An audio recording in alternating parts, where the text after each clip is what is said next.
Okay, we have been discussing film in the 1920s and 30s, and how back then film categories, as we know them today, had not yet been established.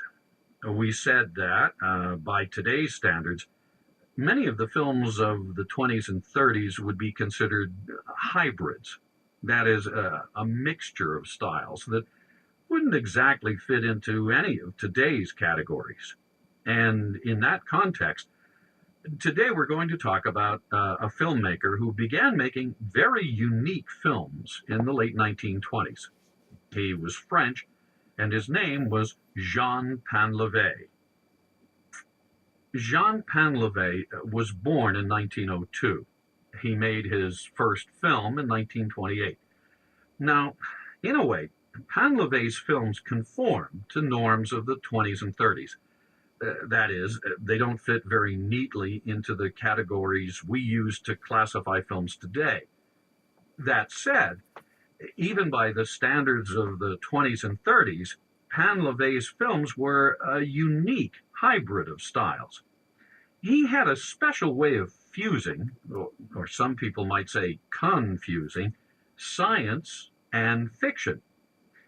His films begin with facts, but then they become more and more fictional. They gradually add more and more fictional elements. In fact, Painlevé was known for saying that science is fiction. Painlevé was a pioneer in underwater filmmaking, and a lot of his short films focus on the aquatic animal world. He liked to show small underwater creatures displaying what seemed like familiar human characteristics, what we think of as unique to humans.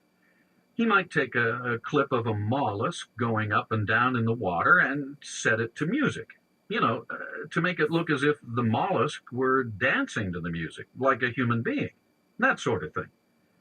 But then he'd suddenly change the image or narration to remind us how different the animals are, how unlike humans. He confused his audience in the way he portrayed the animals he filmed, mixing up our notions of the categories human and animal. The films make us a little uncomfortable at times because we're uncertain about categories human and animal.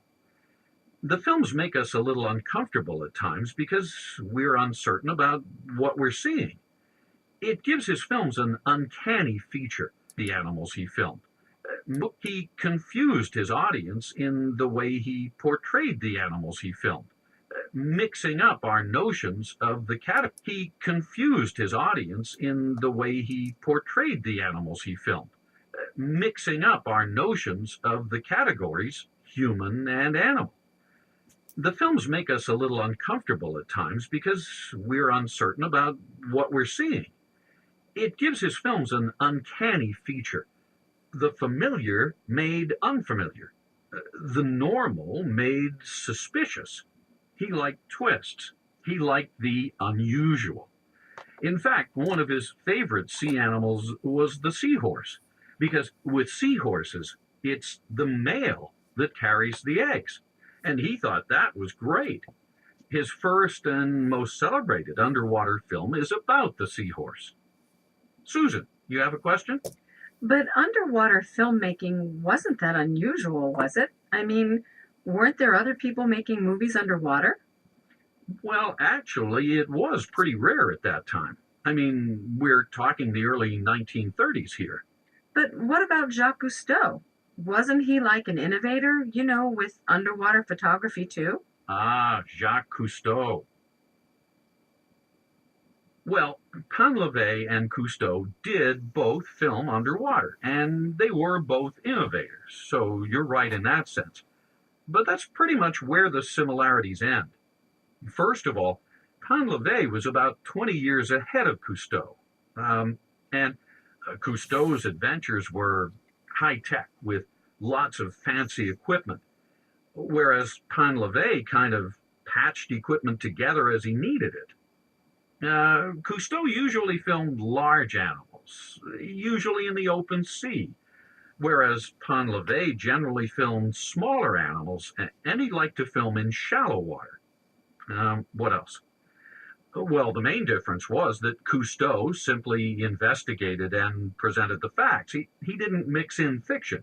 He was a strict documentarist. He set the standard, really, for the nature documentary. Painlevé, on the other hand, as we said before, mixed in elements of fiction, and his films are much more artistic, incorporating music as an important element. Incorporating.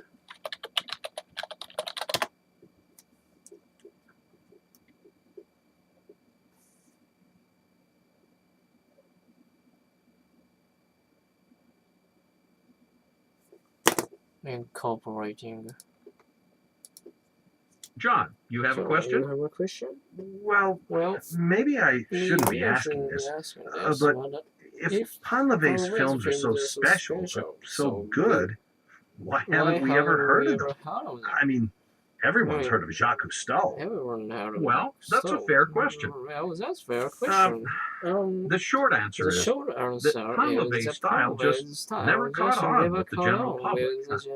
I mean, it probably goes back, at least in part, to what we mentioned earlier, that people didn't know what to make of his films, that they were confused by them. Whereas Cousteau's documentaries were very straightforward, met people's expectations more than Painlevé's films did.